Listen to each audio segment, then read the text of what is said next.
पार चाहिए। नवरात्रा स्वयं सिद्ध अपने आप में मुहूर्त है। नवरात्रा में किया गया हर कार्य शुभ होता है। तो जिनको धन चाहिए वो उपवास कर लें, माँ की पूजा कर लें। पुत्रार्थी व भवेन नरः, जिनको पुत्र, जिनको संतान चाहिए, पुत्री चाहिए, पुत्र चाहिए, उनके लिए भी नवरात्रा के दिन वरदान है। तेनेदम विधिवित कार्यम व्रतम सौभाग्यदम शिवम। महादेव की कृपा खूब होगी तभी ही दुर्गा जी के व्रत आप कर पाएंगे। महादेव की कृपा के बिना बिल्कुल संभव नहीं है। पूर्व जन्मनि ये नूनम न कृतम व्रतमुत्तम। पूर्व जन्म का यदि कोई अपराध होगा तो इस जन्म में व्रत कर ही नहीं पाएंगे, ना स्त्री ना पुरुष। मन खूब होगा उपवास करने का, लेकिन ध्यान रोटियों पर जाएगा। व्रत वाले दिन अन्न में पाप रहते हैं, अपराध रहते हैं। तो व्रत वाला दिन चल रहा है, बुरा ना मानिएगा। इन दिनों में अन्न श्रेष्ठ नहीं है बिल्कुल। साधक के लिए हाँ, माँ भवानी का कन्याओं को भोजन आप करा सकते हैं, कराना चाहिए। लेकिन शरीर हट्टा कट्टा है और आप स्वस्थ हैं तो आपके लिए अन्न बिल्कुल शुभ नहीं है। आपके लिए तो उपवास ही ज्यादा शुभ है। ऐसी आदत डाल ली जाए। अब की बार नहीं हुआ है, अगली बार बेटियों को, बेटों को, सबको व्रत कराओ। अभी परसों के दिन कितना बच्चा बड़ा होगा, 8 ही साल का होगा। परसों आया ना मुझे मिलने को, बल्लभगढ़ से आई फैमिली, तो मन मुदित हो गया है। वो बच्चे ने व्रत किया, 8 साल का बालक, कंठ में तुलसी पहने है, 3 मुखी रुद्राक्ष आश्रम का प्रसाद रूप में 3 मुखी रुद्राक्ष पहने हुए वो व्रत किए। मम्मी दुर्गा पाठ करती है, वो बगल में बैठता है। ये संस्कार मिलते हैं। अब ऐसे बच्चे कभी बिगड़ेंगे मुझे तो नहीं लगता। ऐसे बच्चे कभी उठ पटांग खाएंगे मुझे तो नहीं लगता। मैंने कहा बेटा शादी करोगे? मैंने ऐसे ही पूछ लिया, बच्चों से मैं बड़ा विनोद कर लेता हूँ। वो कहता है कि मम्मी पापा को मेरी शादी की जरूरत होगी तो वो कर देंगे, मुझे तो जरूरत है नहीं।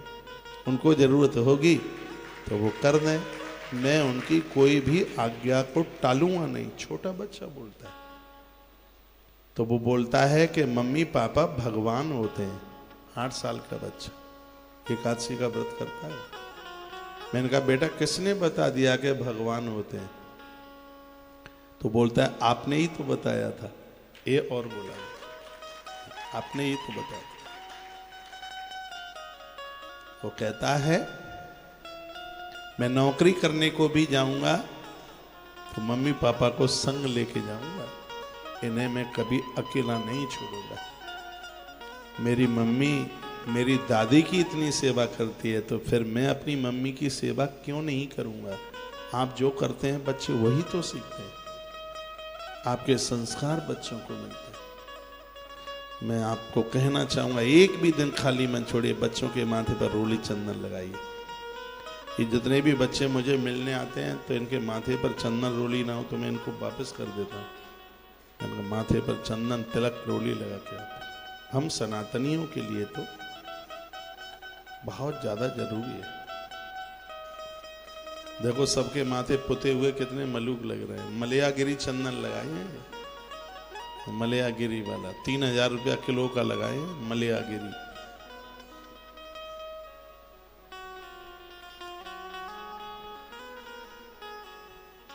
आप भी कुछ डेवलपमेंट करो बच्चों का। ईश्वर ने बड़ी कृपा करी है, आपको 2 बच्चे मिले हैं, बेटा बेटी मिले हैं, इनको ऐसा संस्कार दे दो कि इनकी वजह से जिंदगी आपकी खिल जाए, महक जाए, आप खुश रहें उनसे। तो अपने हाथों से उनको मैंने एक बार कथा में निवेदन किया था, एक तांबे के पात्र में पानी भरो, थोड़ा दूध डालो उसमें। हे बच्चा, तुमने कभी नहीं सुना कि ऐसे सीधे चम्मच डालने से आचमनी खराब हो जाती है, जूठा हो जाता है पानी? तू उठा उठा के डाला। कुछ सीख ले, गुरुकुल में सीख ले। यहाँ भी नहीं सीखेगा तो कहीं नहीं सीख पाएगा। फिर देख ले, समझ ले। इसको बोल रहा हूँ, ये सामने मेरी नाक के सामने। अरे ये संगीता दीदी का भतीजा जय। तो नहीं सुनेगा तो फिर इसकी बुआ का नाम तो लेना ही पड़ेगा, वो सुन रही होगी।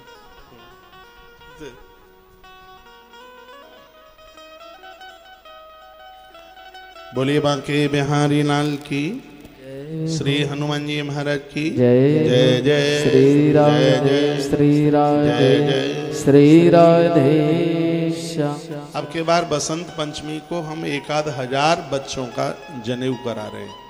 ब्राह्मण के बच्चों का अलग जनेऊ होगा, क्षत्रियों का अलग होगा और वैश्यों का अलग होगा। कनिष्ठ वर्ण के भाई लोगों को जरूरत नहीं है। इन 3 कास्ट के लोगों को ध्वज कहा गया। ये जनेऊ पहनकर जितना पुण्य कमाएंगे, हमारे चतुर्थ वर्ण के भाई लोगों को बिना जनेऊ पहने उतना फल अपने आप मिल जाएगा। तो अब के बार मैं बसंत पंचमी को कहीं बाहर नहीं जा रहा हूँ कथा के लिए। बसंत पंचमी को मैंने खाली रखा है अपना टाइम और हम यहीं आश्रम में होंगे। और एक विस्तार पूर्व, पिछले साल फंस गए थे एमपी में, तो धोखे से डेट कैसी चली गई और बाद में तो फिर फिक्स प्रोग्राम कैंसिल होना बड़ा मुश्किल होता है। तो अब के बाद ऐसी त्रुटि होगी नहीं, गलती नहीं होगी बिल्कुल भी। तो पूर्व जन्मनि ये नूनम न कृतम व्रतम उत्तम। क्या सुंदर लिखा है, पूर्व जन्म के अपराध पाप होंगे तो इस जन्म में दुर्गा माँ का व्रत नहीं होगा। बुरा ना मानना, इसमें तो यहाँ तक लिखा है ते व्याधिनो दरिद्राश भवंती पुत्र वर्जिता। जिनको संतान नहीं है, जिनको दरिद्रता है, जिनको व्याधि बीमारियां हैं, तो निश्चित रूप से इन लोगों ने पूर्व जन्म में नवरात्रा में अन्न खाया है। स्पष्ट इस ग्रंथ में लिखा है। नौ दुर्गा में माँ को न पूजने वाले, नवरात्रा में अन्न खाने वाले लोग बीमारियों से भर जाते हैं। आदि व्याधियां उनके पास चल करके आ जाती हैं, दरिद्रता चल करके आ जाती है। क्या है 9 दिन? पूरा जीवन तो खाते खाते निकलता है, एक 9 दिन ना खाएं तो क्या है। चलो अन्न नहीं छोड़ पाते हो तो ये और चीजें छोड़ दो, लहसुन प्याज पौआ शराब। लोग तो मांस मीट मुर्गे खा जाते हैं, नहीं मानते, कैसे भी चिल्लाते रहो। अपने आहार को सुधारिए। पूर्व जन्मनि ये नूनम न कृतम व्रतमुत्तमं ते व्याधिनो दरिद्राशा भवंती पुत्र वर्जिता। पूर्व जन्म में जिन लोगों द्वारा ये उत्तम व्रत नहीं किया गया, वह इस जन्म में रोगग्रस्त, दरिद्र तथा संतान रहित भी हो जाते हैं। जो नवरात्रा का व्रत किए हैं उनकी संतान के ऊपर कभी कष्ट नहीं आता। जे के घर में पति परेशान, पुत्र परेशान है, आपको अच्छा नहीं लग रहा है, आप क्यों जा रहे हैं? हाँ, बढ़िया नहीं लग रहा है? काम से जा रहे हैं कि बोर हो रहे हो इसलिए जा रहे हो? बोर तो नहीं हो रहे हैं। कहाँ से आए हैं? हाँ, मैनपुरी से। अच्छा, हमें तो मैनपुरी ही दिखती है, धार से आ रहे हैं, मध्य प्रदेश से। ठीक है, थोड़ा सा और रुक जाओ तो भोजन पाके चले जाना।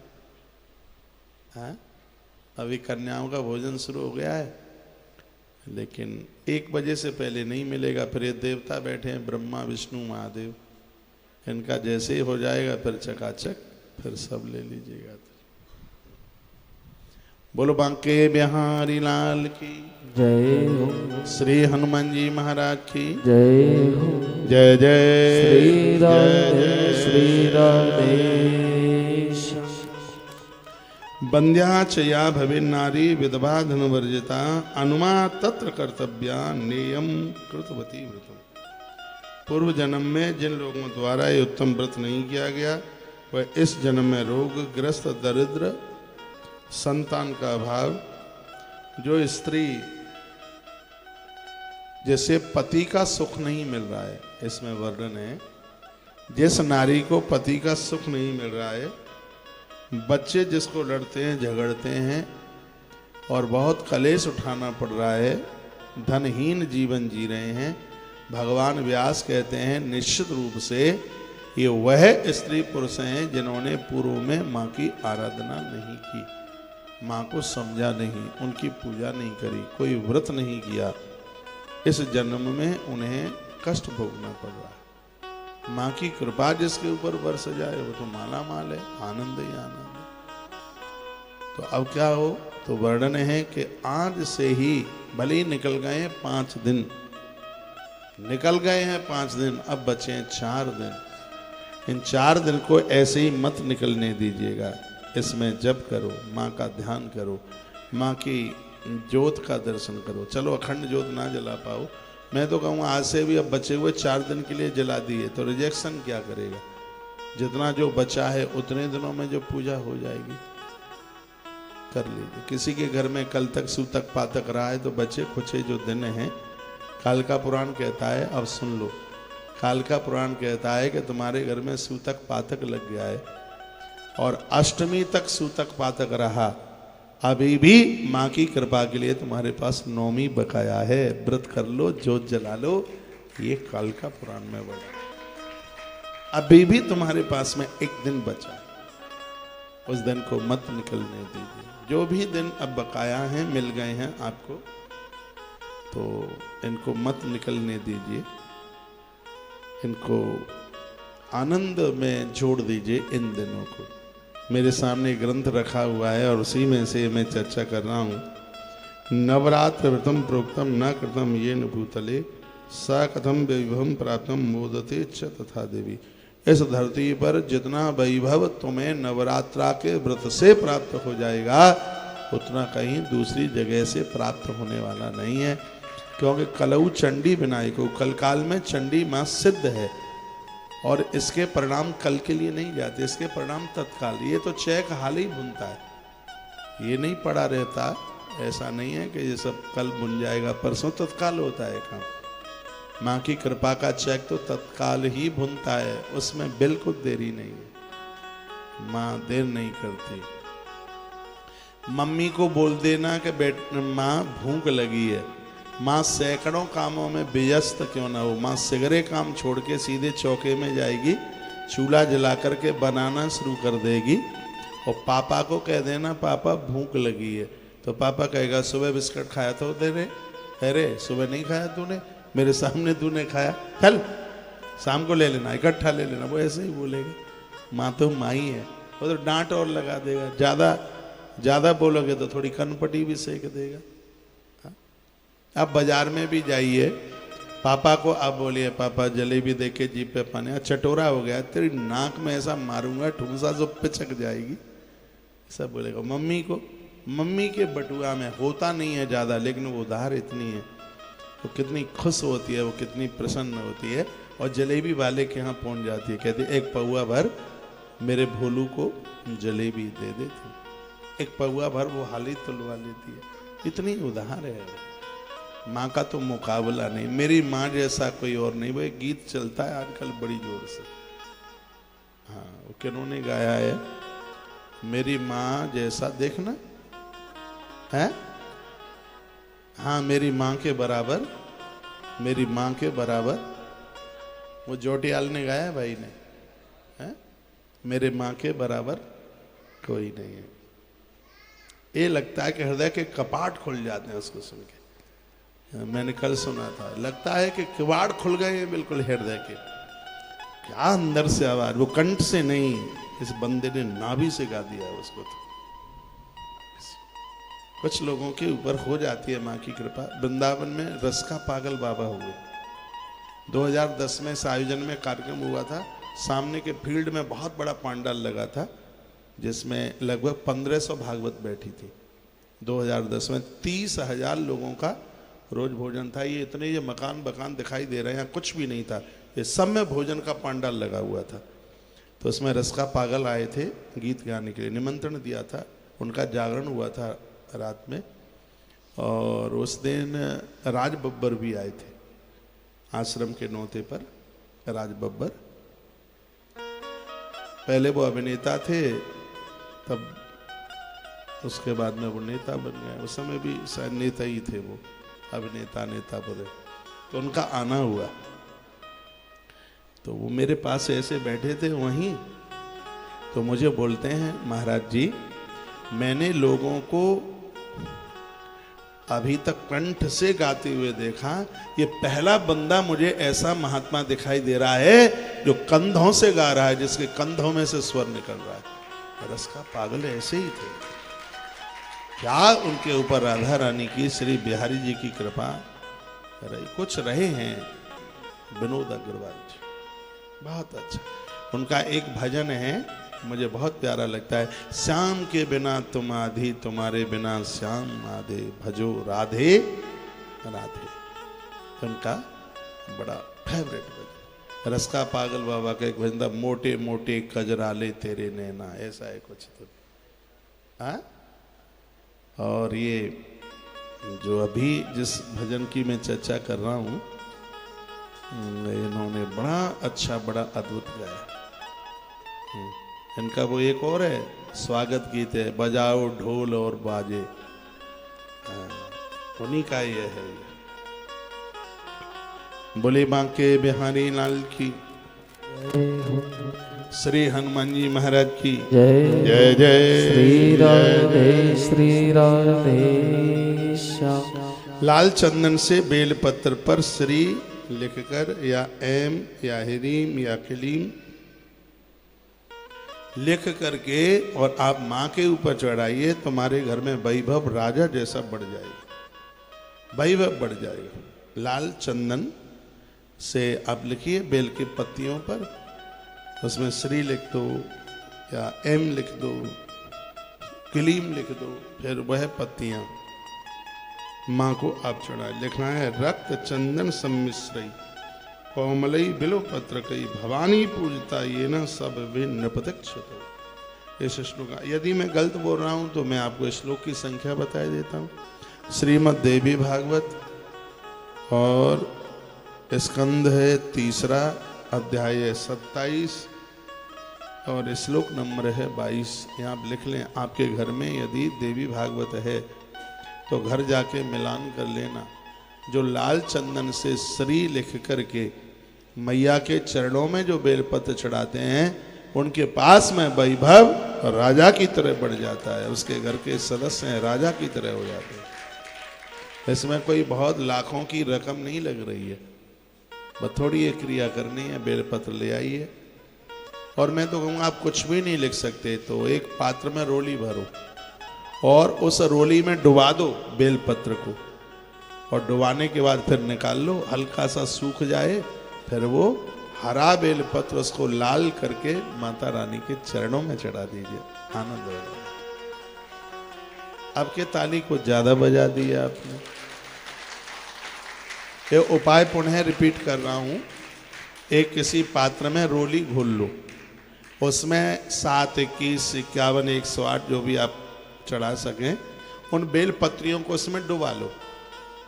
और जब उसके ऊपर वो रोली चढ़ जाए तो फिर उसको बाहर निकाल लो एक थाली में, हल्का सा वो सूख जाए, और उसके तत्पश्चात फिर उस बेल पत्र को नवाहन मंत्र के द्वारा ओम ऐं ह्रीं क्लीं चामुंडाय विच्चै, इस मंत्र का उच्चारण करके माता रानी के चरणों में चढ़ाइए। इसे माँ के चरणों में इसे आप चढ़ाएं तो आपके घर का वैभव, आपके घर की श्री, आपके घर की संपत्ति बहुत ज्यादा बढ़ जाएगी। बच्चों, तुम में मेरी मार नहीं पड़ी है, इतना ध्यान सुन लो। कुटाई के काम मत करो, मटको मत, ठीक से बैठो, बैठो ठीक से।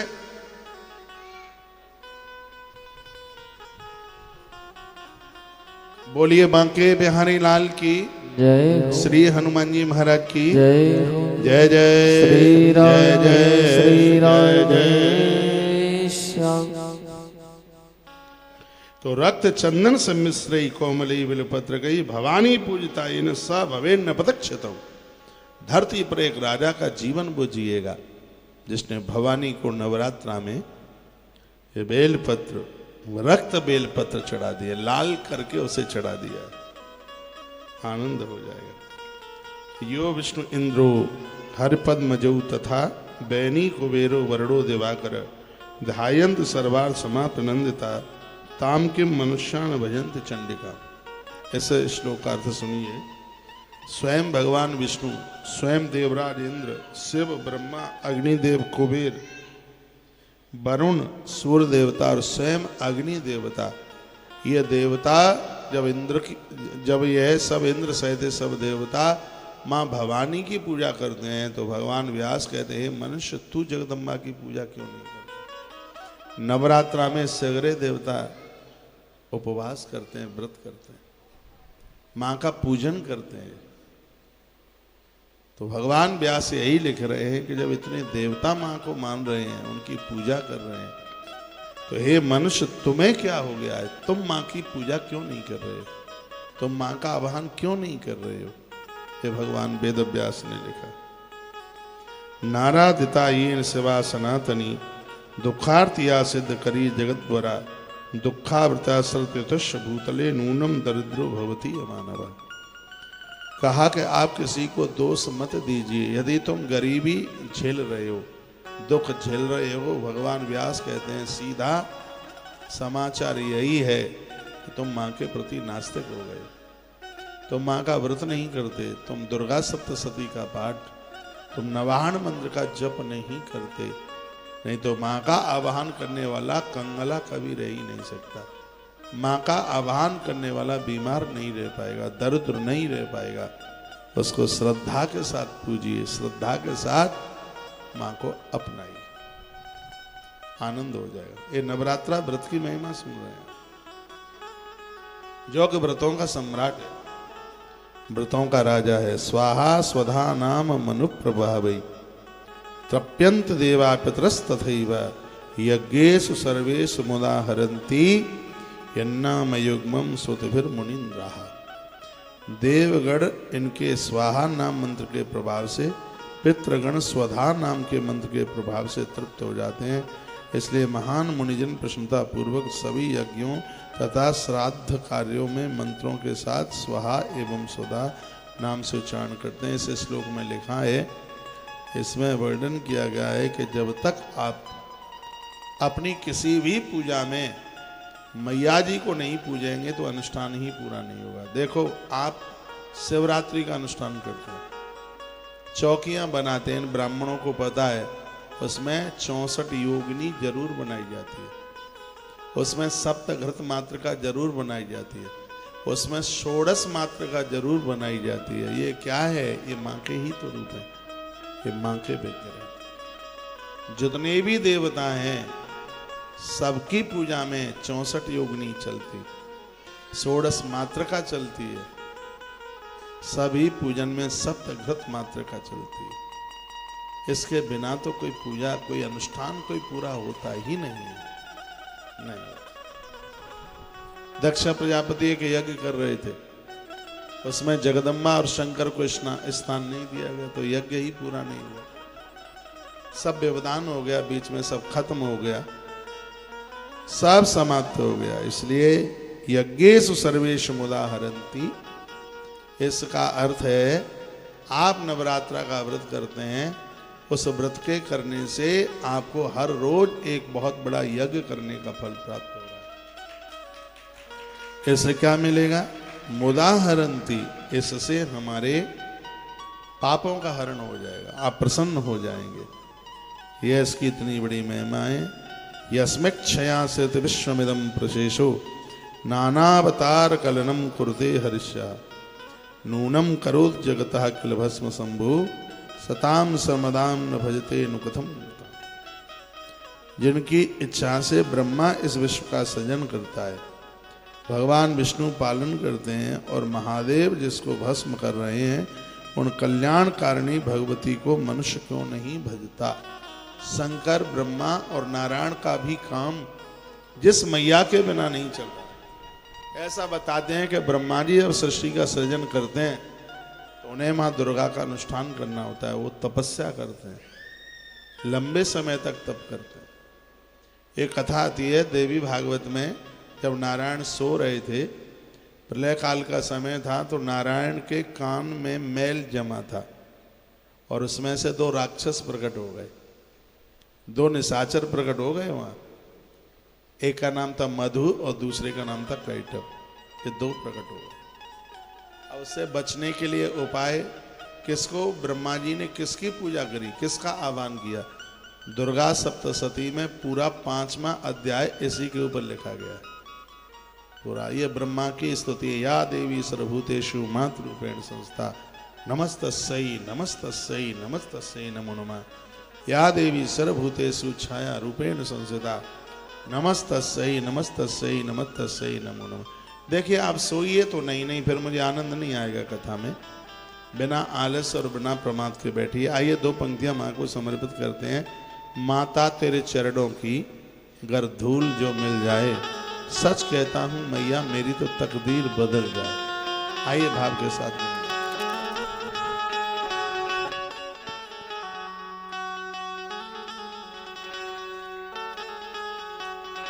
सब गाएंगे।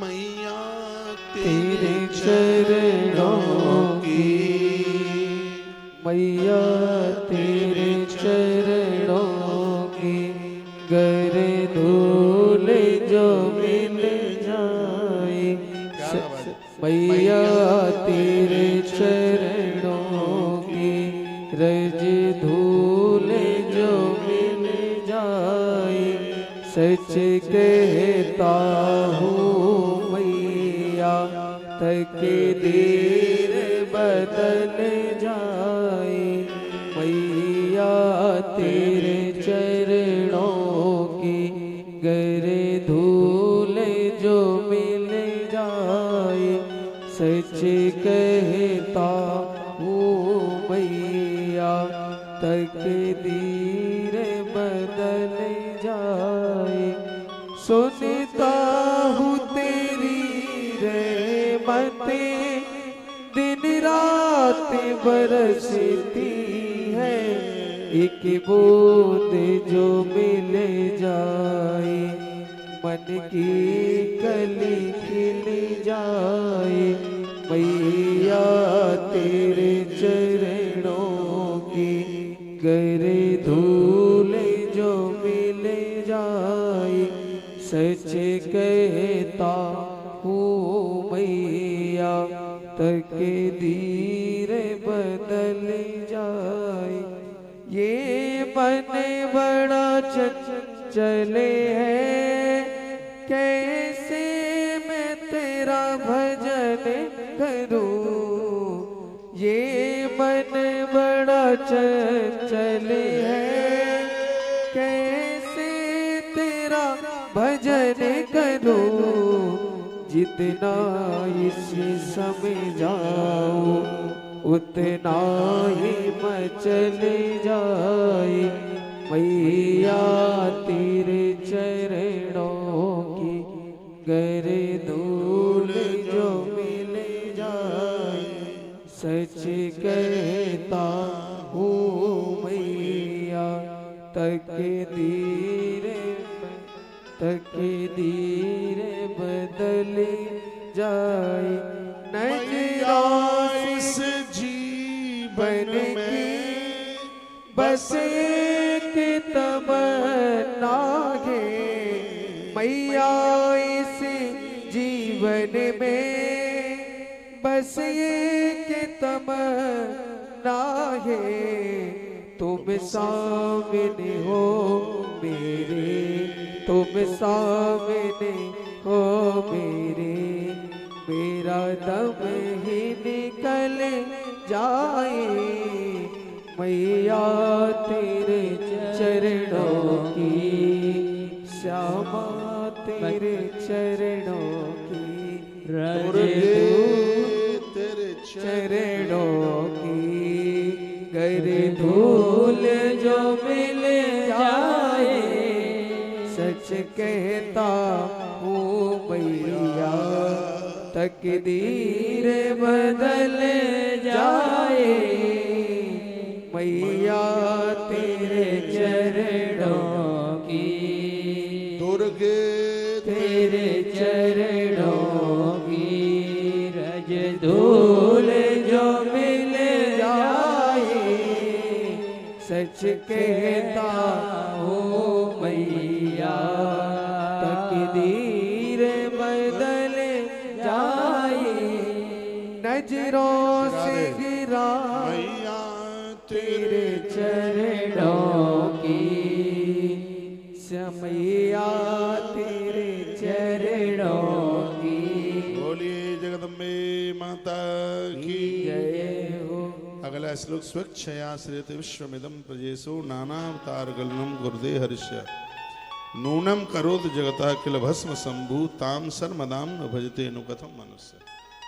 व्यास तो कहते हैं हे मनुष्य तुम्हें शर्म नहीं लगती, देवता जिस देवी का भजन यजन करते हैं और तू उसे कभी मानता नहीं है। नवरात्रा के समय पर बिलंदा भर अन्न चाहिए खाने के लिए, रोटियां छूटती नहीं है, मसाला छूटता नहीं है, पौआ छूटता नहीं है, कुकर्म छूटते नहीं है। कितनी बड़ी गलती, कितनी बड़ी त्रुटि है, कितनी बड़ी त्रुटि है। जिनकी इच्छा से ब्रह्मा इस विश्व का सृजन करते हैं, जिनकी इच्छा से विष्णु पालन करते हैं और जिनकी इच्छा से शंकर जी इस पूरे जगत को संस्कार दे रहे हैं और भस्मीभूत कर रहे हैं, उन कल्याणकारिणी भगवती को मनुष्य तू क्यों नहीं भजता? भगवान व्यास लिखते हैं। वो कहते हैं तुझे क्या हो गया है, तो क्यों नहीं भजता इस माँ? इसके बिना जीवन सुखद नहीं हो सकता। माता जानकी को यदि राम चाहिए तो वह वाटिका में पहुंच करके माँ भवानी के मंदिर में पूजा करती है। रुक्मिणी को भगवान चाहिए तो वो भी मंदिर में पहुंच करके माँ जगदम्बा की पूजा करती है। अब अनादिकाल से माँ की पूजा होती हुई आ रही है और माँ की पूजा करने से सब कुछ मिल जाता है। तो भैया हमें और आपको भी बहुत बारीकी से माँ के चरणों में जुड़ जाना चाहिए। इसके बिना कुछ भी नहीं, इसके बिना तो सब ठगे से रह जाएंगे, सब लुटे से रह जाएंगे, सब पिटे से रह जाएंगे। अभी भी कल से 4 दिन है, जो व्रत कर सकते हैं वो करना, पूजा कर सकते हैं वो जरूर पूजा करना, उपवास कर सकते हैं वो जरूर उपवास करना। मैं तो कहूँगा कि इधर जितने दिन निकल गए हैं उतने दिन आगे बढ़ा दीजिएगा, माँ के नाम पर अन्न छोड़ दीजिए। 4 दिन निकल गए इधर, 4 दिन उधर बढ़ा दो, पूरे 9 दिन हो जाएंगे। और यह जरूर कीजिएगा, हर दिन माँ का है, पवित्र दिन है, पावन दिन है। नेकुस्त सर्वभूतेषु तथा विहीनो देवो नरोत वेगा कृपन्न गोवा गंधर्व राक्षस पिशाच में सुनूनम स्पंदनम भवति शाकिपुरा दक्षिण। बड़ा प्यारा श्लोक है। सभी भुवनों में कोई भी ऐसा देवता, मनुष्य, पंछी, सर्प, गंधर्व, राक्षस, पिशाच एवं पर्वत ऐसा नहीं है जो उन भगवती की शक्ति के बिना अपनी इच्छा से शक्ति संपन्न होकर के स्पंदित होने में समर्थ हो जाए, काम करने में सक्षम हो जाए। ऐसा नहीं हो सकता। हम और आप तो क्या है, मैया के बिना शंकर, मैया के बिना इंद्र और विष्णु भी अपना काम नहीं कर सकते। ब्रह्मा का पंचांग नहीं खुल पाएगा माँ के बिना। इतनी बड़ी माता रानी के माता रानी की महिमा का वर्णन किया गया है। महापातक संयुक्तो नवरात्र व्रतम चरेत मुच्यते सर्वपापेभ्यो नात्र कार्या विदारणा। ये एक और प्रमाण दे दिया। महापातक संयुक्तो नवरात्रा व्रतम बदे। महापातक बहुत बड़ा अपराध पापक लग गया है, बहुत बड़ा सूतक वगैरह लग गया है। और इसमें तो वर्णन किया गया है कि जब सूतक पातक लग जाता है तो लोग पूजा का अधिकारी कहाँ होता है। बड़े से बड़ा यदि पाप किसी से हो गया, हो नवरात्रा का व्रत कर लिया तो मुच्यते सर्व पापेभ्यो, व्यक्ति उसी समय पापों से मुक्त हो जाता। कोई पाप रहता ही नहीं, सगरे पाप धराशायी हो जाते हैं, भाग जाते हैं। यह महिमा आप नवरात्रा की सुन रहे हैं। बड़ा बड़ा धन्यवाद है, बहुत बड़ी संख्या में आप इसको सुन पा रहे हैं। आज स्कंद माता का दिन है, कार्तिकेय की माँ का दिन है। मैंने एक वीडियो डाली है, उसमें वर्णन किया गया है और बड़े प्रमाण के साथ मैंने बोला है। उसमें जो माताएं पिता लोग नवरात्रा में 5वें दिन का व्रत करेंगे, पूजा करेंगे, इससे उनके बच्चों की समृद्धि बढ़ जाएगी, संतान की प्राप्ति हो जाएगी। जो बच्चे लड़ते हैं, झगड़ते हैं और उनका सुख आपको नहीं मिल रहा है, रास्ता भूल करके भटक गए हैं, 5वें दिन की नवरात्रा करने से बच्चे अपने रास्ते पर चल के आ जाते हैं। ये आज की इतनी बड़ी महिमा है। अभी तो मैंने शॉर्ट में आपको सुनाई है, पूरा वीडियो 8-9 मिनट का है।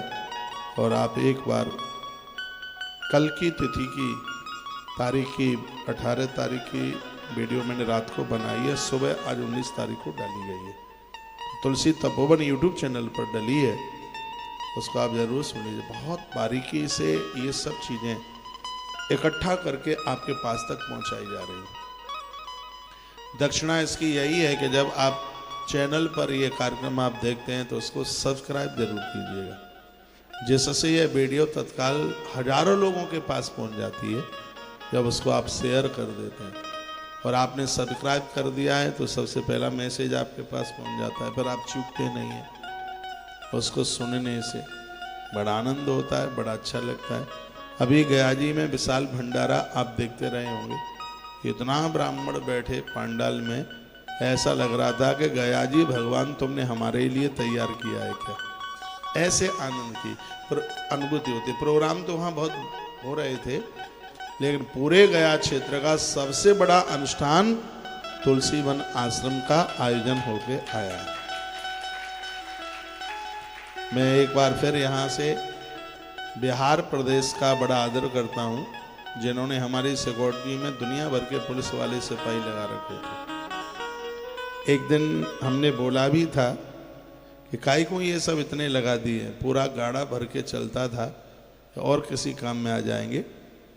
तो कहा नहीं, हमारे साहब का आदेश है, महाराज जी बुरा ना मानिए, आप जैसे महापुरुषों की इस देश को बहुत ज़्यादा ज़रूरत है, हमें उनकी सुरक्षा करना ये हमारा कर्तव्य है। मेरी तो आंखें पसीज गई सुन करके। जब मैं व्यासपीठ की तरफ जाता तो एक एक चीज़ को बारीकी से वो देखते, व्यासपीठ के नीचे तक झांक करके देख के आते कि यहाँ कहीं कुछ ऐसी कोई असामाजिक तत्वों के द्वारा कोई ऐसी तो कोई तैयारी नहीं कर दी गई। लेकिन हमें तो क्या होगा, भगवान की कृपा है, परमात्मा गौ माता, फिर भी सरकार अपने कर्तव्य को पूरा करने में लगी। मुझे छोड़ने के लिए आए थे वो पटना के रास्ते तक, आंख में आंसू थे, और उन्होंने सबने मेरा नंबर लिया, कहा हम वृंदावन आएंगे तो हम महाराज जी आपके यहाँ आएंगे। बोले कि ये दिन तो हमारे ऐसे निकले हैं, जब से नौकरी लगी है तब से ऐसे हमें ये 16-17 दिन नहीं मिले हमें हमारे लिए।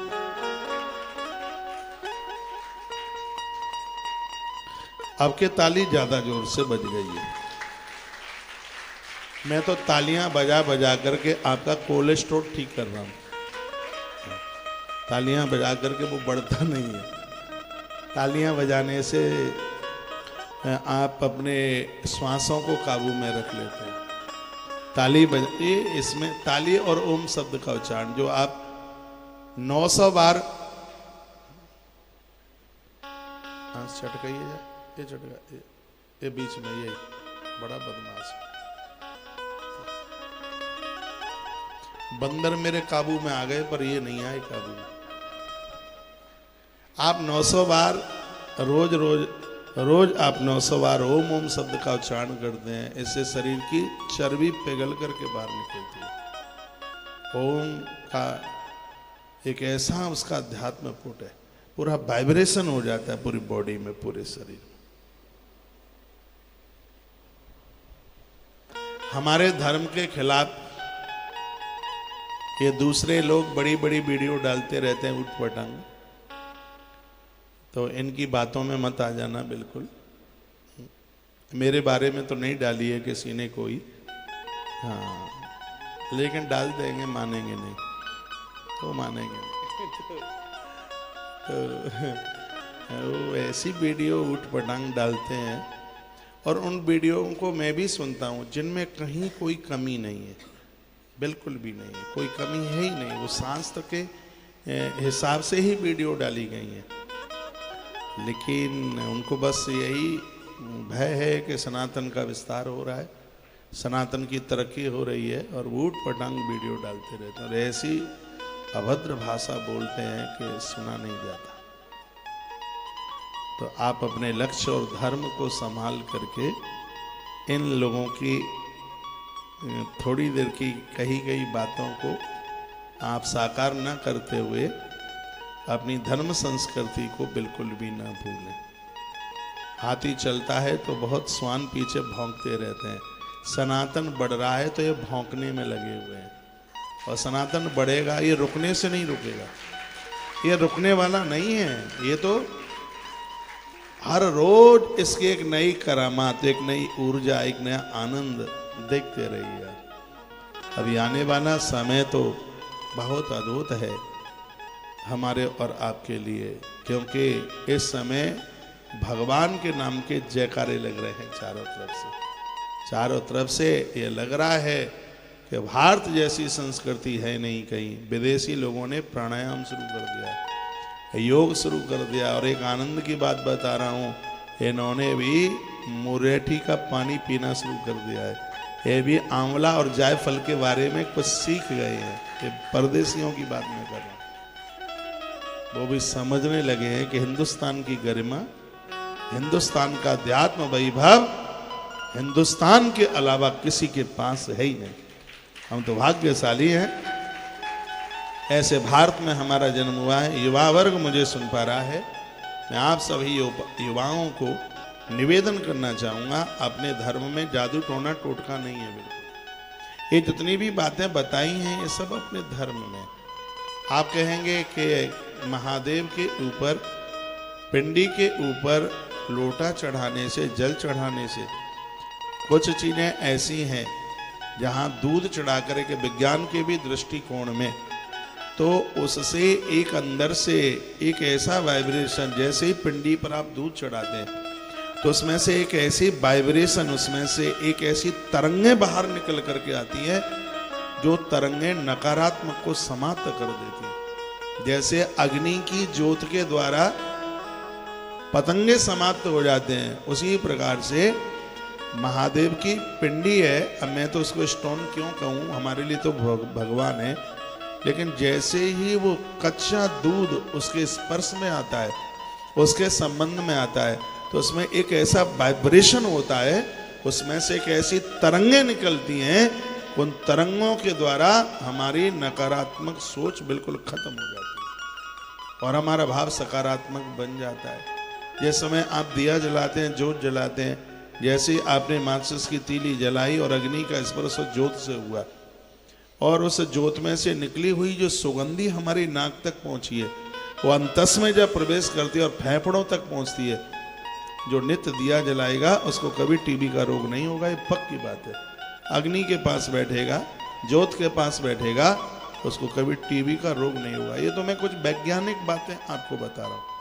मेरे निवेदन पर आप पेड़ों को छूते रहिएगा, सिर्फ पेड़ को आप स्पर्श कर लें। पीपल के पेड़ में इतनी ऊर्जा है, उसमें उसका एक पत्ता आप ऐसे ऐसे घिसिए, बिल्कुल यूं ऐसे घिसिए, फिर देखिए आपका पावर, आपकी इम्यूनिटी कितनी बढ़ती है और आपके अंदर से प्लेट कितनी बढ़ती है, प्लेट्स कितनी बढ़ती है। एक पत्ते को सिर्फ घर्षण करने से, सिर्फ रगड़ने से, और उससे एक पावर आपकी बॉडी कैच करती है, उसको पकड़ती है उसको। तो जितना भी आप मुझे युवा वर्ग आप मुझे सुन पा रहा है, तो कहा जाता है कि सुबह जल्दी जागिए। ऐसा नहीं है कि आप लेट जागते हैं तो आप अधार्मिक हो गए। ऐसा नहीं है कि आप लेट जागते हैं तो आप नास्तिक हो गए हैं। ऐसा नहीं है कि आप लेट जागते हैं तो आप मर्यादाहीन हो गए हैं। ऐसा नहीं है बिल्कुल। और ना हमारे ग्रंथों में ऐसी कोई डरावनी बातें कही गई हैं। जल्दी जागने के लिए इसलिए बोला गया है कि उषा काल में जब आप जागते हैं तो धरती और आकाश की उस संधि के मध्य में एक ऐसा ऊपर से तत्व टपकता है जो हमारी बॉडी के ऊपर गिरता है और उसको स्पर्श करते ही बॉडी निरोगी हो जाती है, उसमें कोई रोग नहीं फैलता और वो सुबह ही होता है वो ऐसा। इसलिए जल्दी जागने की बात कही गई है। मैं किसी वीडियो में बोल रहा था 3:18 से लेके और 4:42 तक का ये लगभग ये समय एक ऐसा समय है, उस समय वो अमृत की सीधी बिंदु वो टप टप आकर के वो आकर के गिरता है और वो हमारे ऊपर आकर के गिरे, हमारी बॉडी उसको स्पर्श कर ले, उसको छू ले, तो इससे हमारी बॉडी में एक स्फोटक जैसा होता है और उसकी ऐसी इम्यूनिटी बढ़ती है कि वो रोगों से लड़ने की ताकत बढ़ जाती है, उससे क्षमता बढ़ जाती है, शरीर निरोगी होता है, फेफड़े कमजोर नहीं होते। इसलिए उन संतों ने इसके ऊपर शोध किया और उन्होंने इसको पाया, इसके ऊपर पाया और उससे है पता चला कि ये पंछी इतने बीमार क्यों नहीं होते, क्योंकि ये भोर में घोंसला जल्दी छोड़ देते हैं। आपने कभी देखा है कबूतरी को टैबलेट खाते हुए, इनको पंछियों को इंजेक्शन लगते हुए? नहीं देखा होगा। ये बीमार नहीं होते, क्यों नहीं होते? कि वो जो भोर का जो समय है वो 3:18 से लेके और वो 3:42 तक का जो समय है वो बड़ा अद्भुत है और बहुत योगी लोग इसका फायदा उठा रहे हैं, इतना फायदा उठा रहे हैं। आपने देखा है, आप अस्पतालों में जाइए, अभी मैं किसी को देखने को गया था अस्पताल में, हॉस्पिटल में, यही मथुरा में अस्पताल है, वो भैया प्रतुल अग्रवाल जी की माँ बीमार हो गई थी, हार्ट अटैक आ गया था, तो मैं माता जी को देखने को गया। मैंने एक एक वार्ड में झांक झांक के देखा, मैंने देखा कि कहीं कोई महात्मा लोग यहाँ बीमार पड़े हैं क्या? मुझे एक इकलौता कोई साधु दिखाई नहीं दिया। आप लोग घर गृहस्थी वाले लोग इतना बीमार क्यों होते हैं? इसलिए होते हैं कि खाने का, पीने का, जागने का, सोने का जो क्रम है वो सब बेढंगा हो गया। बीमारियां हमारी लापरवाही से आती हैं। तो भोर का जो समय में युवा पीढ़ी के लिए संदेश तो क्या दूंगा, मैं तो प्रार्थना ही कर सकता हूं कि आप निरोगी रहेंगे और भगवान करे आप कभी अस्पताल ना जाएं। अस्पताल में भारी कष्ट होता है। आदमी गलती करे तो उसे हॉस्पिटल में पटक दे, मच्छर खाएंगे, खटमल खाएंगे, पीड़ा होगी, कष्ट होगा, बहुत दिक्कत होती है। तो थोड़ा सा अपने आप के सिस्टम को बना लीजिए। वो अभ्यास में नहीं रहा है, मैं दावे के साथ कह सकता हूं, यदि आप 3 बजे जागते हैं तो 100% आपकी आंख 3 बजे ही खुल जाएगी। 3 बजे घड़ी देखने की जरूरत नहीं है। मैंने 4:30 बजे स्नान किया। लोग तो पता नहीं कितने बजे जगे होंगे और 4:30 बजे मैं नहाया हूं, 3:45 बजे मैं जगा हूं और बॉडी में इतना उत्साह है, इतनी फुर्ती है, इतना आनंद हो रहा है और उसका महसूस मुझे हो रहा है इसका। तो भोर का जो टाइम है वो आपको पावरफुल बना देता है। लेकिन हर चीज को आप पूजा पद्धति से जोड़ देते हैं। आज के युवा को आप पूजा से जोड़कर 4 बजे जगाओगे तो ये नहीं जगने वाले। और यदि भोर के समय को विज्ञान से जोड़कर इनको समझा दोगे तो बिस्तरा छोड़ के चल पड़ेंगे। हाँ, बिस्तरा छोड़ देंगे। आज का युवा विज्ञान को मानता है। और याद रखना, हमारे जितने भी साहित्य हैं, ग्रंथ हैं, विज्ञान से ये ग्रंथ पैदा नहीं हुए, ग्रंथों से विज्ञान पैदा हुआ है। इन ग्रंथों से विज्ञान पैदा हुआ है। आप ये कहें कि विज्ञान से ग्रंथ पैदा हुए, नहीं, ग्रंथ तो अनादिकाल से। हमारे देश के कुछ ग्रंथ चुराए गए, नाव नौका में बैठ करके वो विदेशी लोग लेकर के गए और उन्होंने उसमें से खोज करी, वो चीजें उन्होंने वो प्रकट कर दी। तो आप बहनें हैं, भाई हैं, मैं आप सबको कहना चाहूंगा, अपने आप का थोड़ा सा आप परिवर्तन कीजिए। सोने का एक ढंग, छाती के भर कभी भी मत सोइए, करवट लेके सोइए। बाईं करवट से सोएं और सुबह दाहिनी करवट से आप जागे। रात्रि को आप बाथरूम जाते हैं, सिर्फ कुल्ला करें, बाथरूम जाने के बाद पानी ना पिए, नहीं तो भयंकर डायबिटीज हो जाएगी। दिन हो रात हो, बाथरूम जाने के बाद तत्काल आप पानी पी लेते हैं तो इससे शुगर लेवल बढ़ता है। बिल्कुल भी नहीं, उसमें थोड़ा गैप होना चाहिए। उससे पहले आप जल पी लें, पहले पानी पी लें। हम लोग तो ऐसे नियम में बने हैं कि 12 बजा है तो 12 बजे के बाद पानी भी नहीं पीते। उसका भी एक विज्ञान का दृष्टिकोण है। उसका कुछ सूर्य अस्तांचल की तरफ होता है, रात्रि को पानी उतना शुभ होता, उतना स्वास्थ्य के लिए ज़्यादा बढ़िया नहीं होता, क्योंकि रात्रि को सूर्य अस्त के बाद जितना आप पानी पिएंगे तो उसमें किडनी को जोर लगाना पड़ता है, उसको फिल्टर करने में, उसे अपना काम करने में, किडनी को। इसलिए दिन का पानी बहुत ज़्यादा ठीक होता है, बहुत बढ़िया होता है दिन में पानी। तो नहीं तो फिर उसको किडनी को ज़्यादा काम करना होगा रात्रि को, और किडनी ज़्यादा संघर्ष करेगी, ज़्यादा काम करेगी, तो फिर दिक्कत भी तो हो सकती है। इसलिए दिन में पानी पिए। वो लोग बड़े स्वस्थ हैं जिन्हें रात में बाथरूम नहीं जाना पड़ता, नहीं तो डायबिटीज के मरीज को बार बार बाथरूम के लिए जाना पड़ता है उसे। तो और डायबिटीज फिर बार बार बाथरूम, तो उसका असर फिर किडनी के ऊपर हो, किडनी ही जिसकी फेल हो जाएगी, फिर तो जीवन ही क्या बचा है, फिर कहाँ है जीवन, फिर तो बस श्वासें ले रहे हैं। जिसको किडनी गई उसकी बॉडी दुखती है। मैंने तो पढ़ा है, ये तो किसी की गई होगी, उससे पूछ लेना, कंधे दुखते हैं, कमर दुखती है, बैठ पाते नहीं है, वो बताएं भले ही नहीं, लेकिन वो तो बहुत कष्ट में जीवन जी रहे हैं। इन सब चीज़ों की जरूरत न हो तो ये ईश्वर ने फिर ये सब तैयार क्यों किया गया है, क्यों बनाया? गाड़ी नहीं चलती है गैर फैल होने पर, उसकी गिरारी टूट जाए तो गाड़ी आगे नहीं बढ़ती, तो ये गिरारियाँ सब टूट जाएंगी तो जिंदगी चलेगी कैसे आगे? इसलिए प्लीज, अभी आप युवा हैं, आप समझ नहीं पाएंगे इस बात को, और अपने स्वास्थ्य का बहुत ध्यान रखिएगा। और विदेशी डॉक्टर लोगों ने इस बात को मान लिया है। उपवास इसलिए बताया गया है, एक वर्ष में जो 11 महीने ही अन्न खाता है, 1 महीने जिसके पेट में अन्न नहीं जाता, उसको जिंदगी में कभी कैंसर जैसा भयंकर रोग नहीं हो सकता। उपवास इसलिए, सर्दी और गर्मी जब मिलती है तब 3 बीमारियां बढ़ती हैं, वात, पित्त और कफ। वात में मोटापा बढ़ता है, कोलेस्ट्रॉल बढ़ता है, गर्दन फूल जाती है, घुटने सूज जाते हैं, सूजन आ जाती है बॉडी में, पड़े रह जाते हैं वात बढ़ने से। वात में मोटापा बढ़ जाता है। 3 ही तो बीमारी है, वात, पित्त और कफ, 3 है। तो वात बढ़ेगा तो शरीर तो बिल्कुल खतरा में ही भर जाएगा, मोटा हो जाएगा शरीर। ये ग्लूकोज की बोतलें मन ज्यादा चढ़वाया करो, ग्लूकोज तब चढ़ता है जब पानी की कमी आ जाती है, और इसके द्वारा वात बढ़ जाता है। इससे वात, पित्त बढ़ेगा तो पेट खराब होगा, पचेगा नहीं, दस्त हो जाएंगे और तमाम बीमारियां, अंदर का तंत्र ढीला हो जाएगा।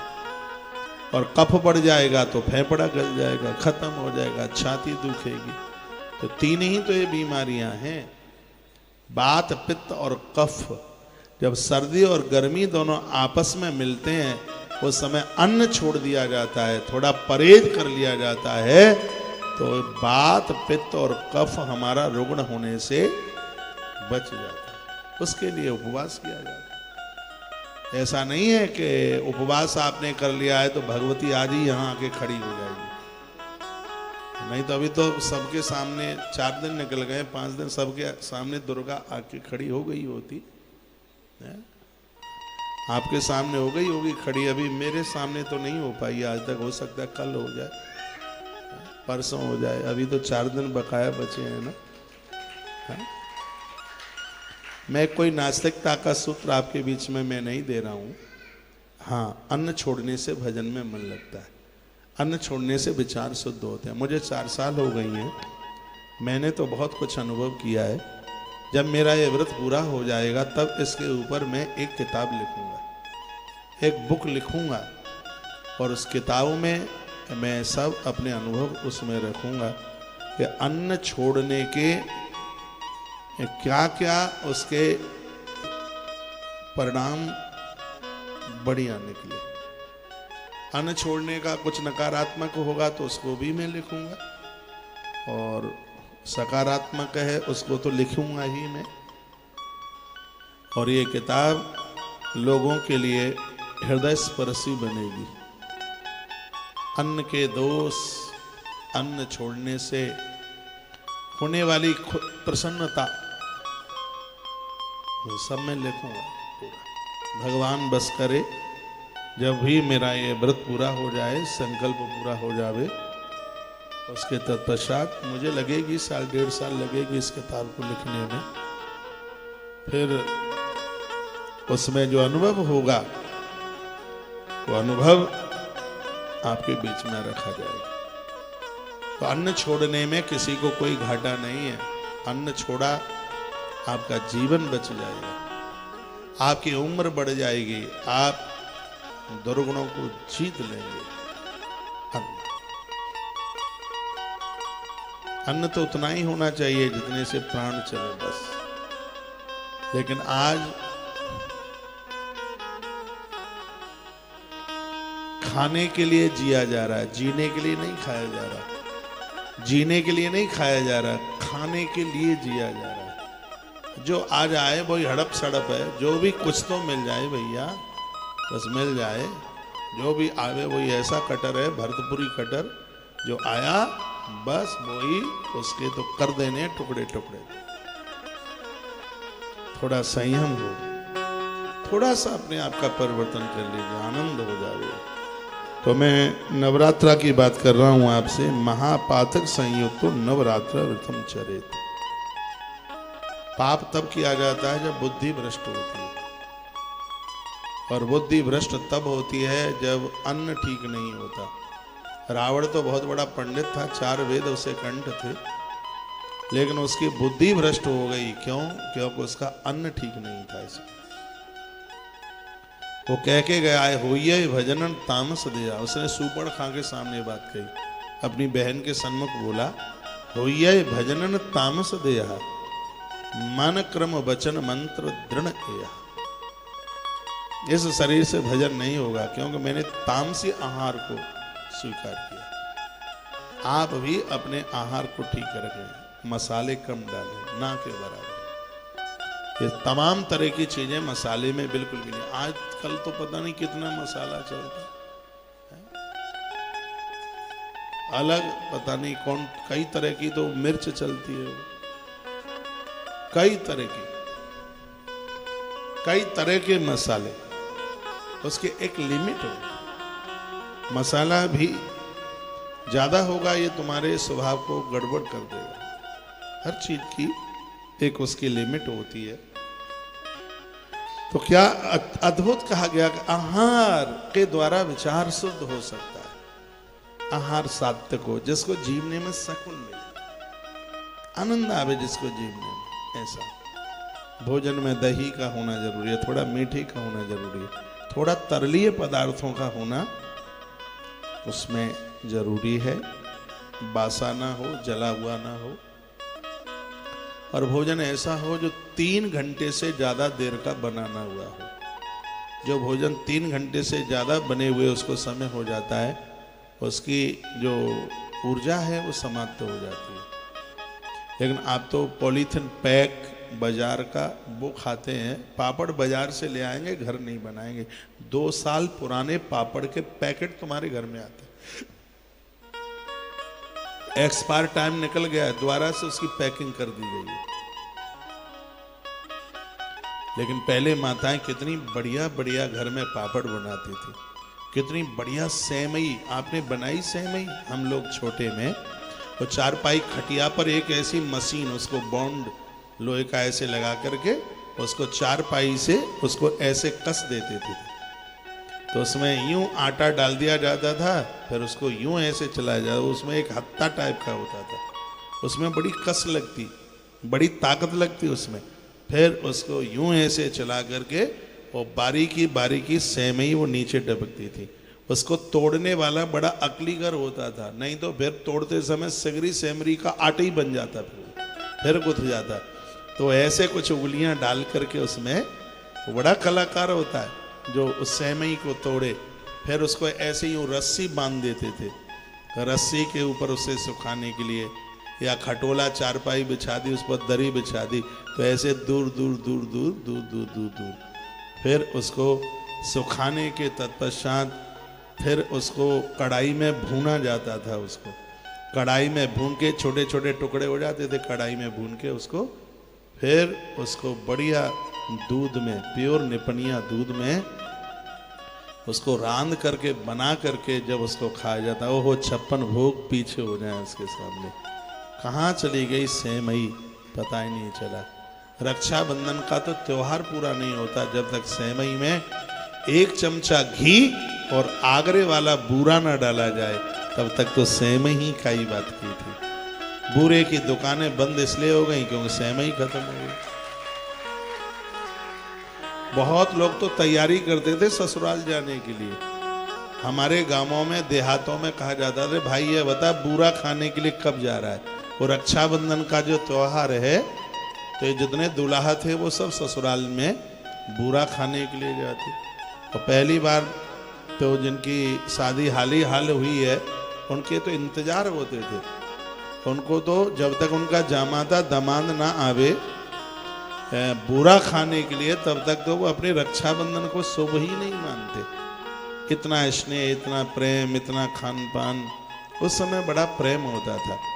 दुकानें तो उस समय भी होती थी, लेकिन उस समय समोसा बाजार से नहीं मंगाया जाता था, चीज़ें घर में बनाई जाती थी। जामाता आया है और तुम तो बाजार से कचौड़ी पकौड़ी लाके परोस देते हो, अपने हाथों से बना नहीं सकते। हो क्या गया है बात समझ में नहीं आती।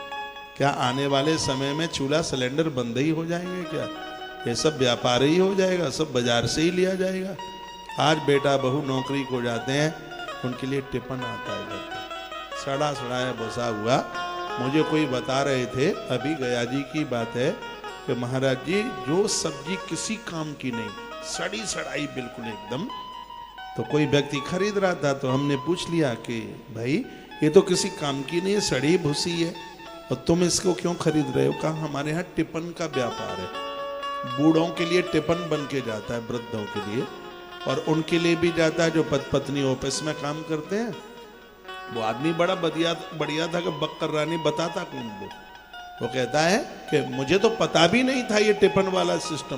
पता लगा ये कि उनके लिए टिफिन हम लगभग 1000 टिफिन तैयार करते हैं, तो सब्जी पर किलो पर 5 रुपए का भी अंतर आवेगा तो बहुत बड़ा अंतर आ जाएगा।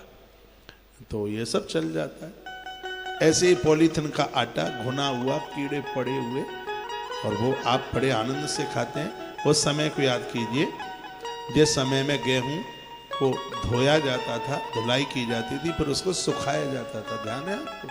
फिर उसको सुखाया जाता था, सुखाने के बाद फिर उसकी पिसाई होती थी। रोटी 3 दिन तक कड़ी नहीं होती थी, वो नरम रहती थी। आज तो दांत टूट जाए पर रोटी ना टूटे। हाँ, दांत टूट जाएगा लेकिन रोटी टूटने वाली नहीं है। बिल्कुल ऐसा ही हो रहा है। तो देखिए, आप इतने व्यस्त मत बनिए कि आहार का ही सत्यानाश हो जाए। इसमें वर्णन किया गया है, माँ भगवती के व्रत में, पूजा में तो मन उनका लगेगा जिनका आहार ठीक है, जिनका भोजन ठीक है, जो सात्विक भोजन ले रहे हैं, ठीक ठाक से ले रहे हैं, भर पेट ले रहे हैं, जरूरत से ज़्यादा भी नहीं और जरूरत से कम भी नहीं, वो स्वस्थ रहने वाले हैं। उनके नवरात्रा व्रत करने के लिए और भी वर्ष बढ़ने वाले हैं उनके लिए। उनके सालों में, उनके वर्षों में, उनके साल बढ़ते जाएंगे, कमी नहीं आएगी समय। ऐसी कथा ये श्रीमद् देवी भागवत में कही जा रही है और मुझे विश्वास है कि इससे आप बिल्कुल भी बोर नहीं होंगे। को सूचनाएं हैं मैं आपको दे दूं। अष्टमी की रात्रि को 22 तारीख को अष्टमी पड़ रही है, रात्रि को हवन यज्ञ होगा। पूरे यज्ञ में मैं बैठूंगा, आपके ऊपर लोड नहीं पड़ता है तो उस दिन कन्या पूजन, भंडारा, ब्राह्मण भोजन सहित मैं दक्षिणा के सहित सबरी सहयोग राशि बिल्कुल बस सिर्फ 2100 रुपये की सहयोग राशि है, उसमें आप अवश्य में जरूर सहयोगी बनिएगा।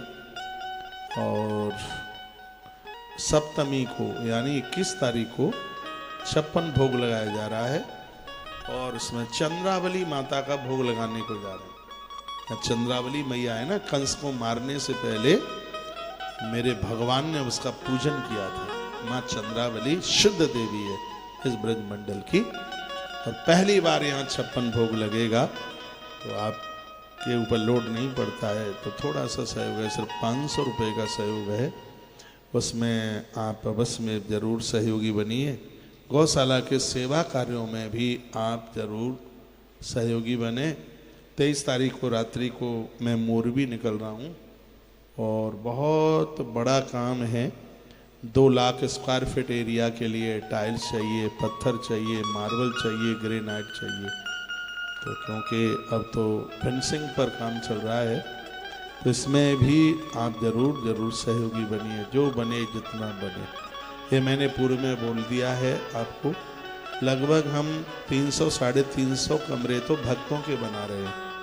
उसके जो ऊपर के जितने कमरे हैं वो सब आश्रम की तरफ से बन रहे हैं। जो आश्रम की तरफ से बन रहे हैं उसमें आप जरूर सहयोगी बनिए। आश्रम की तरफ से नहीं बनेंगे तो हम गो अक्षयवृत्ति वाले अपने मेंबरों को कहाँ रखेंगे। 21,000 रुपये का सहयोग कर रहे हैं, और जो कैंसर हॉस्पिटल में सहयोग कर रहे हैं, पूरे साल भर गौ माता को सहयोग करते रहते हैं, उनके लिए भी तो कहीं जगह चाहिए, कमरे चाहिए। तो फिर वो कमरे बनाए जा रहे हैं। तो हमारे पास तो कोई नोटों छापने वाली तो मशीन है नहीं, उसमें आपके द्वारा जब सहयोग होगा तभी वो संभव हो सकता है। तो ये इतना बड़ा काम होने के लिए जा रहा है। 20 गाड़ियाँ एक संग तो नहीं आ जाएंगी, लेकिन आती रहेंगी। जिस हिसाब से पैसे की व्यवस्था होती रहेगी, पेमेंट होता रहेगा, तो उसमें भी आप जरूर सहयोगी बनिए। राधे, लोग यहाँ भजन करेंगे, साधना करेंगे, साधना कक्ष भी तो बन रहा है, भोजनशाला इतना अद्भुत बन रहा है, लोग भोजन करेंगे, उसका पुण्य तो आपके खाते में जाएगा। आपको तो मेरे लिए ताली बजानी चाहिए, इसलिए क्योंकि आपके धन को सदुपयोग में लगाया जा रहा है। ईश्वर ने आपको कृपा करी है। जितना जो बनता है, 1 बने 1 का सहयोग करो, 1000 बने 1000 का सहयोग करो, और 1,00,000 बने तो 1,00,000 का सहयोग करो। अद्भुत कार्य हो रहा है, भगवत कार्य हो रहा है। इसमें आप जरूर अवश्य में सहयोगी बनिए।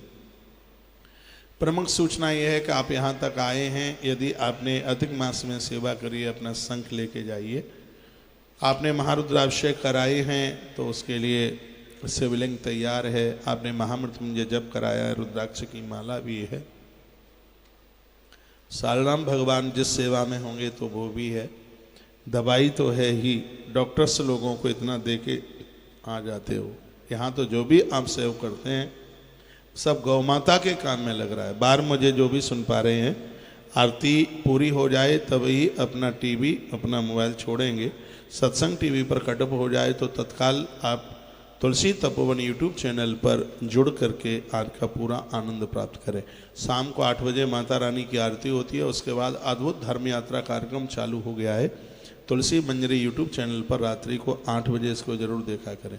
तुलसी तपोवन यूट्यूब चैनल पर नवरात्रा विशेष रात्रि को एक 9 बजे लाइव टेलीकास्ट कार्यक्रम, एक प्रसारण कार्यक्रम होता है, तो उसमें भी आप जरूर जोड़ करके उस कार्यक्रम का भी आनंद लिया करें। रोजाना 3-4 वीडियो बड़े चैनल पर, 2-2 वीडियो छोटे चैनलों पर रोजाना भेजी जा रही हैं, उसको आप जरूर देखिएगा। इंस्टाग्राम हमारा बड़ा अद्भुत चल रहा है।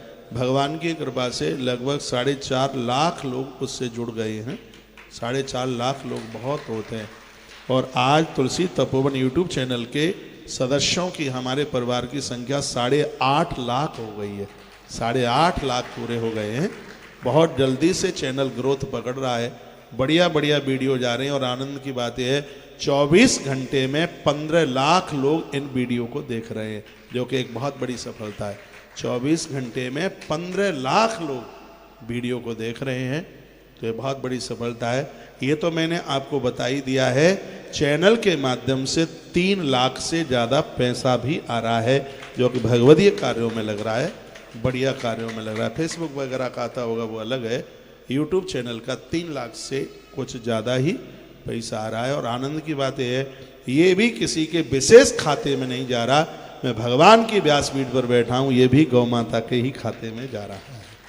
तो इसलिए आप अवश्य में चैनल को और आगे ताकत दीजिए और आगे बढ़ाइए कि और यह ग्रोथ पकड़े और लोगों के पास तक सूचनाएं पहुँचें। तो अवश्य में इसको आप सब्सक्राइब कीजिएगा और इन वीडियो को सुन करके अपने जीवन को सार्थक कर लीजिएगा। और इन सेवा कार्यों में बढ़ चढ़ करके सहयोग कीजिए। आश्रम के सभी नंबर चालू हैं। मैं आप सबका आह्वान करता हूं, जब तक 23 तारीख तक मैं वृंदावन में हूं, आप श्री वृंदावन आप जरूर पधारिएगा। यहाँ से प्रसाद, आप यहाँ आते हैं तो भोजन प्रसाद फलहार सब व्यवस्था है। यहाँ से भोजन प्रसाद ले करके ही अभी आरती के बाद में मैं आप सबसे मिलूंगा भी, क्योंकि कथा तो आप टीवी पर भी सुन लेते। यहाँ तक पहुँचे हैं जैसे भी सुन ले, हाँ समझ ले तो मान जा भाई। तो आप यहाँ पर पहुँच करके और तुलसी वन आश्रम परिक्रमा मार्ग छोटा सा आश्रम है और प्रसाद वगैरह यहीं आप लीजिएगा। और 23 तारीख तक यह अनुष्ठान चल रहा है। 24 तारीख को मैं अहमदाबाद में हूँ और लंकापति रावण के ऊपर एक दिन का प्रवचन है। रावण जलता होगा तो कहता होगा भाई तुम लोग मुझे जला रहे हो, एक बार तुम अपनी तरफ तो देखो, जो गलतियां मैंने की हैं क्या तुम सुधरे हुए हो? वो गलतियां तुम तो नहीं कर रहे हो। शायद जलते समय वो जरूर बोलता होगा। तो उस दिन मुझे अहमदाबाद से, वो दिन दशहरा है ना, विजयादशमी है, तो कुछ मैं ऐसी ही चर्चा करूँगा और उस कार्यक्रम को भी टीवी पर आप जरूर सुनिएगा। और 25 तारीख को एकादशी है, आप सब सीधा वृंदावन। 25 को या 26 को होगी एकादशी, मैंने देखा नहीं है ठीक से। जब भी होगी तो उस दिन मैं समुद्र के किनारे बैठ करके कुछ चर्चा करूँगा। मोरबी बड़ा अद्भुत स्थान है, मैं तो पहली बार जाऊँगा और वहाँ से भी कुछ बढ़िया ही बढ़िया सुनाऊँगा। और वहीं 2, 4, 5 घंटे में अपने कामों को पूरा निपटा करके फिर शाम को पहुंचूंगा मैं राजकोट। राजकोट से मैं एक ट्रेन पकड़ूंगा अहमदाबाद के लिए और अहमदाबाद से फ्लाइट पकड़ करके दिल्ली।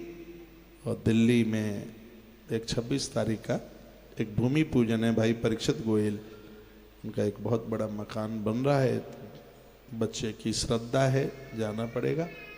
तो फिर कैंसर हॉस्पिटल की एक मीटिंग है उसी दिन शाम को। एक बहुत बड़ी कंपनी जो इस काम को करने वाली है, उन्हीं के साथ में मेरी मीटिंग है 26 तारीख को। और ये काम उनको दिया जा रहा है जिन्होंने मैक्स बनाए हैं, देश के जितने भी मैक्स हॉस्पिटल हैं।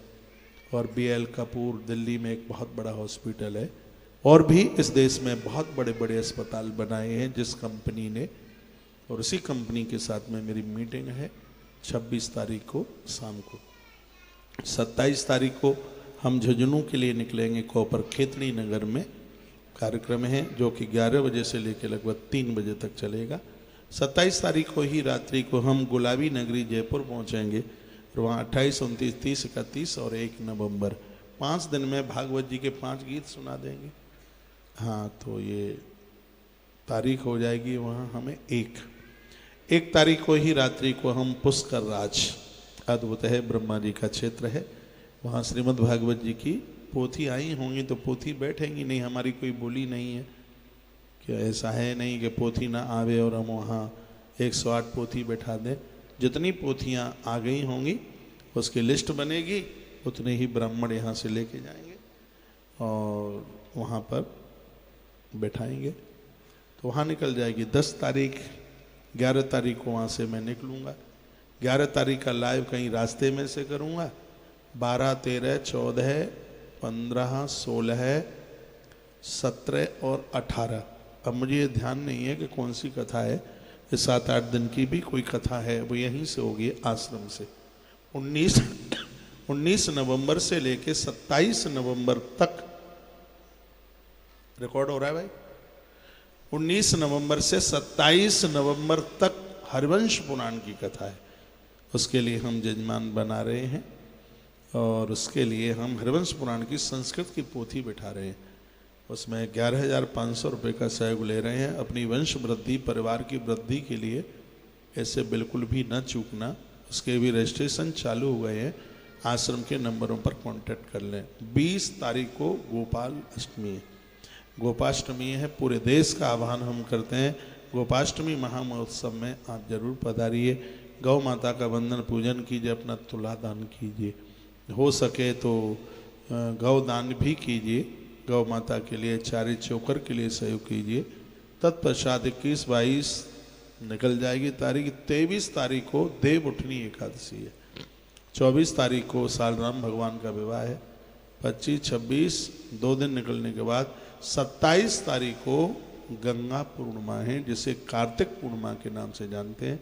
अब के बार आश्रम पहली बार पूर्णमासी व्रत का उद्यापन करने के लिए जा रहा है। उसकी सहयोग राशि क्या है, एक आध दिन में वह हम आपको निवेदित कर देंगे। आज बस इतना सा ही है। बहुत बहुत धन्यवाद है आप सब के लिए।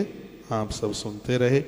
एक बार फिर कह दूं, महापातक संयुक्तो नैवे रात्र व्रतम चरेत मुच्यते सर्व पापेभ्यो नात्र कार्यम विचारणः। जो नवरात्रा का व्रत करेंगे, आज मैंने पाठ के लिए कम बोला है आपको। आज मैंने पूरा जब से शुरुआत की है तब से लेकर अभी तक पूरी बात मेरी व्रत पर हुई है। जो नवरात्रि का जो व्रत करेंगे, नवरात्रा व्रतम चरित मुच्यते सर्व पापेभ्यो, नहीं चैन नहीं, जो नवरात्रा का व्रत करेंगे मुच्यते सर्व पापेभ्यो, वह सभी पापों से मुक्त हो जाएंगे। नात्रम कार्य विचारण, इसमें बिल्कुल भी विचार मत करना। एक बार कहूँगा, वो लोग इतने भाग्यशाली है जिन्होंने शारदीय नवरात्रा में 2023 में व्रत किया है नवरात्रा का। बहुत बड़वा भाग्य। वो भी एक तीर्थ से आप जुड़ करके आपने अपने घरों पर बैठ के किया है। तो जो रोटी खाने की व्यवस्था कर रहे हैं कि 4-5 दिन का हो गया है, अब खाए लेते हैं, मत खाना बिल्कुल भी। यह व्रत पूरा कीजिएगा, श्रद्धा के साथ कीजिए। माता रानी जिंदगी के आंगन में दिए जला करके रख देगी। आनंद